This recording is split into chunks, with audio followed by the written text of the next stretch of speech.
They say gold don't shine the same in the desert sun. Out here it blinds men, burns them hollow, turns friends into killers and strangers into devils. Some men die for it, others kill for it. But only fools believe they can share it. In 1913, there was a man called Cain McCallister, though most folks just knew him as Cain. He was the kind of gun you hired when you didn't care if the job ended bloody. Broad-shouldered, face weathered like old leather, eyes like storm clouds rolling over the plains.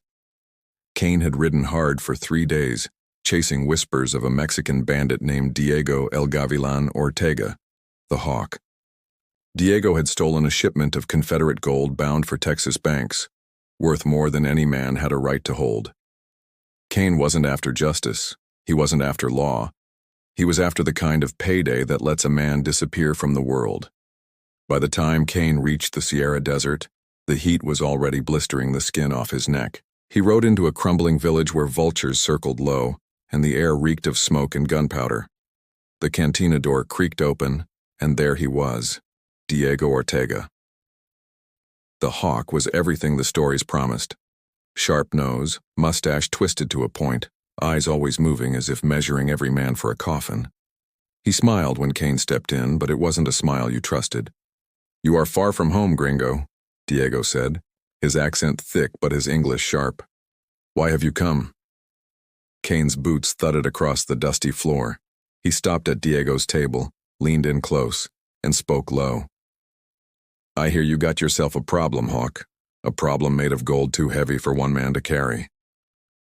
The cantina went quiet. Every outlaw in the room reached for steel. But Diego only laughed, slapping the table. "Perhaps," he said, "we can make a deal." That's how it began. 2 wolves circling the same kill. They drank tequila until the candles burned low, speaking in half-truths and bargains. Cain offered his gun, his cunning, and his knowledge of the border trails. Diego offered a split. Half the gold for Cain, half for him and his men. But in Cain's heart, he knew what every outlaw learns. Men like Diego didn't share. And in Diego's smile, Cain saw the same thought mirrored back. The deal was sealed anyway. Not with trust, but with tequila and the promise of bloodshed to come. They rode out at dawn, Cain alongside Diego's ragged gang. The desert stretched endless, gold light breaking across red stone mesas. In the saddlebags of their mules clinked the stolen treasure, wrapped in burlap. But greed is a poison. It don't stay hidden long.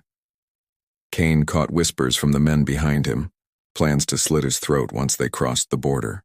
Diego rode at the head, pretending not to hear, but his smirk betrayed the thought already growing in his mind.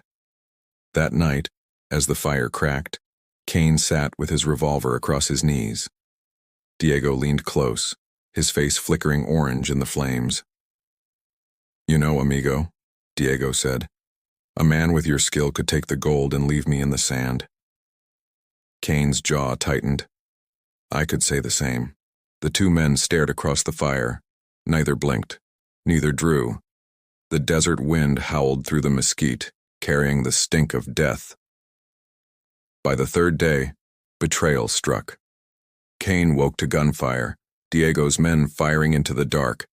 One outlaw fell with a knife in his chest.